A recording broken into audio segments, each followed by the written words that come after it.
This is going to be probably the 10th show in a row where we start the show talking about Jimmy Butler. The Jimmy Butler drama just keeps going and going and going. The latest news is that the Miami Heat are very interested in acquiring the services of young Mr. Jimmy Butler, but Zach Lowe and Woj are reporting that the Timberwolves' asking price is very high. Do you think they will figure out a deal to send Jimmy Butler to Miami, or do you think other teams are still in play? When the owner comes out for public consumption and say that they want a player moved, take it from somebody that played for almost every team in the NBA, he will be moved. Okay. It's only a matter of time. Now, the owner circumvented the process by giving it a timeline. You should never do that. This is an all-star level player. You want to get maximum return. You got to win by getting Karl Anthony Towns to re-sign once you knew that Jimmy Butler was leaving. So there should have been a level of patience there. The teams that he said initially, Clippers, Knicks, Nets. That's what Jimmy asked for. But he doesn't control his destiny. No. So therefore, a team like Miami with the championship level pedigree, Pat Riley at the top, Eric Spoelstra, one of the best coaches in the game. They're terrific in player development. They have some bad contracts on their books. Oh, they do. And so a team that was terrific defensively, one of the best in the league, really struggles offensively. And it gets Jimmy to Miami, who doesn't want to be there that plays in the NBA course. And Pat away Riley's from the confident. games. Pat Riley's like, look, I understand that this is not one of the teams that Jimmy Butler asked to be traded to, but I feel like once he gets here, he'll love the culture, he'll love the city, and we can keep him. So just off the top of my head, I'm going to name some players that if you are Glenn Taylor and Tom Thibodeau, would you be interested in these players? There's Bam Adebayo, who's, young and exciting, and you've got you got Tyler Johnson out there, Justise Winslow. You can package some of those together. Like, do you think that will work to trade for Jimmy Butler? No. Not at all. What sort of package? You think Goran Dragic is involved? Because here's the thing. I want to go back to this. He does not control his destiny. So if you're Minnesota, you have to if you're a team that's trying to acquire Jimmy Butler, you have to take a page out of Toronto Raptors book and hope that Kawhi Leonard stays. Take a page out of the Oklahoma City Thunder book, hope Paul George stays, which he eventually did. And great players don't want to move around all of the time. They definitely don't want to play for 3 or 4 teams in 3 or 4 years.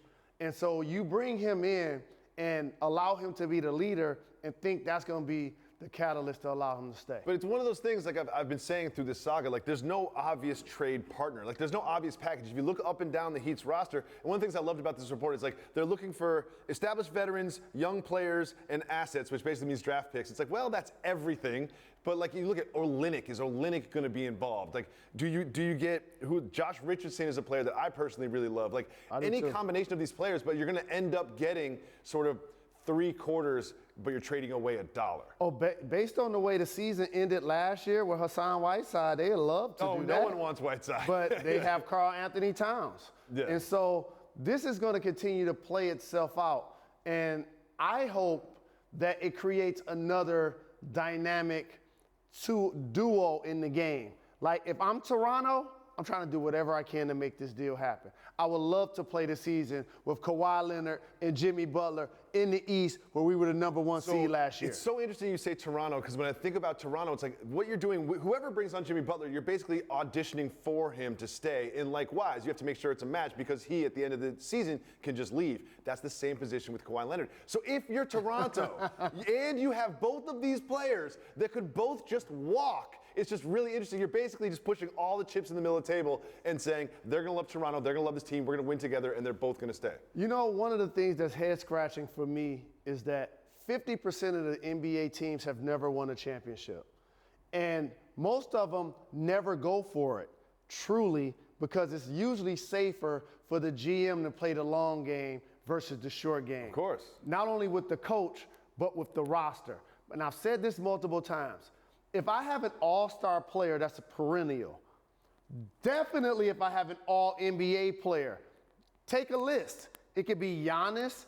It could be anybody. Sure. I'm trying to acquire Jimmy Butler because greatness continues to foster itself with each other. And before you know it, they feel like they can build something special like we see in OKC, like you see in Houston. I would love to see him in Toronto. And something tells me this won't be the last time that we have an update on Jimmy Butler's status. Now, here's the one thing about Miami. Oh, okay. Okay, I'm listening. And this is where I get a little silly, but it was true. He's had an interesting last couple of years, Jimmy Butler. Okay, the situation in Chicago ended unceremoniously. Yes. Now the situation in Minnesota is also doing the same. There were some allegations of him and Karl Anthony Towns. Don't say that. That's not true. That's not true. Key word I said is allegations. That's not true. Allow me to finish. Okay. I'd rather These are still things that are attached to your name that as a person, true or not, a public figure, you want to shake. Okay, now we go to Miami. One thing that ain't an allegation, we saw him commenting on Gabrielle Union's page. Oh, we're going there. We saw Dwayne Wade's response, and not that it's going to be a fracture in their relationship, and not that the Karl Anthony Towns thing happened. What I'm just saying is when you sit in front of a microphone and you do a press conference, these are the type of things that are going to become conversation pieces. Yeah, I mean, it is one of those things. Like, I believe both the things that you mentioned. I don't think the Karl Anthony Towns thing ever happened. I believe he commented on Gabrielle Union's Instagram page, but in a nice way. I'm sure if him and Dwayne Wade saw each other, it's not a problem. I'm sure they give each other a pound and a hug. But as you mentioned, for people like us, if you're standing in front of a podium and we can ask questions, a lot of questions about that comment on that Instagram page will be asked. I know you know me, especially if you got a blue check. Don't be thirst trapping on my wife's page.